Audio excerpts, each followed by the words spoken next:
By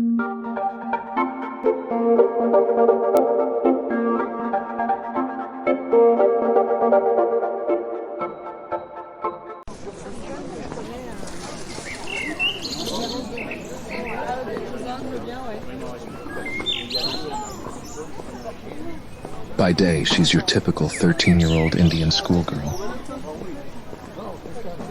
Hair tied in a loose ponytail and dreams as big as the Mumbai skyline.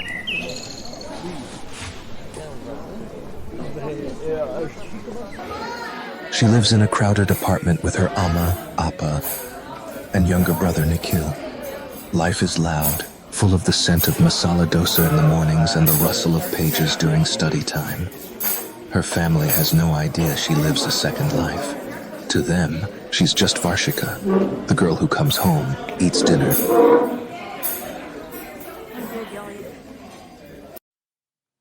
and studies till she falls asleep at her desk.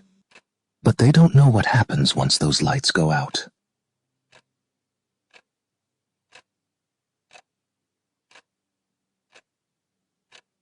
Because when the city sleeps, Varshika awakens. Under the moonlit veil of the city, she becomes Shadow Spark, a stealthy agent equipped with tech gadgets, martial arts training, and a courage that burns like a hidden ember. It's been 2 weeks since her last mission, disabling a secret surveillance node planted by the Shadow Circuit, a rogue cyber-terrorist group operating beneath the city. But last night, something changed. An encrypted signal pulsed through her comms gear, not from her usual handler. This one wasn't coming from her agency. It was coming from inside her school. The next day, Varshika sat at her desk like usual, math book open, trying to stay awake.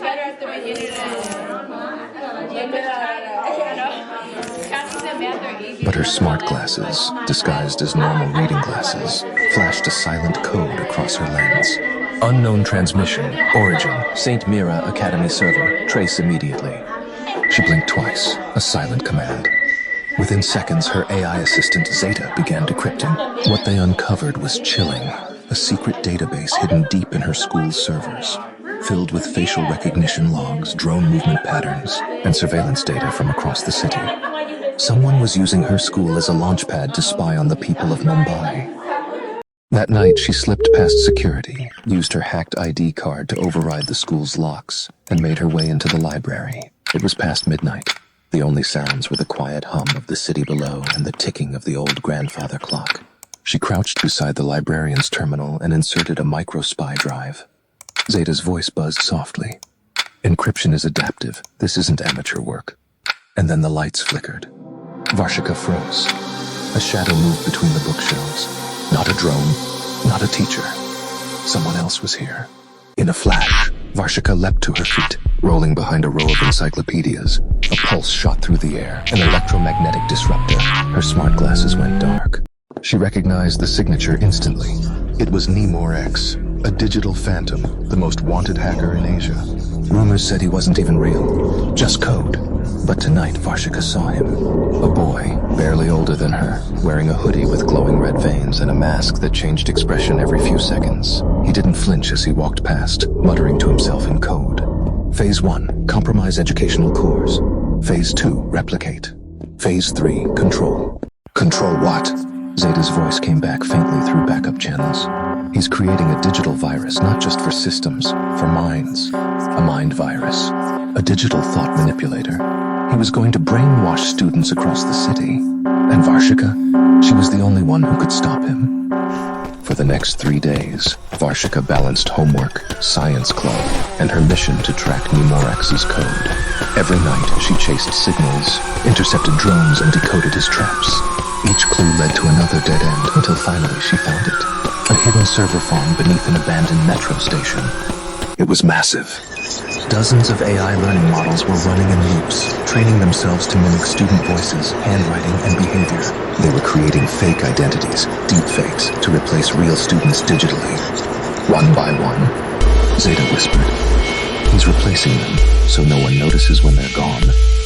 Inside the server vault, Varshika encountered a digital maze protected by neural traps. If her mind wandered or emotions spiked, the AI would shut her brain down temporarily. This wasn't just a battle of tech. It was a battle of willpower. She Every second felt like a year. She passed tests, empathy filters, identity challenges, visual illusions, and reached the core. A glowing cube labeled Mind Spark. If she could shut it down, Nemorax's plan would crash. But as she reached for it, her calm buzzed. "Step away," a voice said from the shadows. "You're not ready."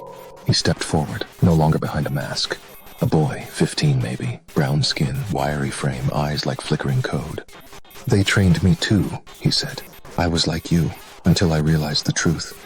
The world isn't saved by heroes. It's controlled by those who write the system." Varshika clenched her fists. "You're not rewriting the system, you're erasing people." They stood in silence, two prodigies, one trying to protect minds, one trying to manipulate them. She tapped her wrist, triggering a countdown. "That server dies in 60 seconds, she said. "Make your choice."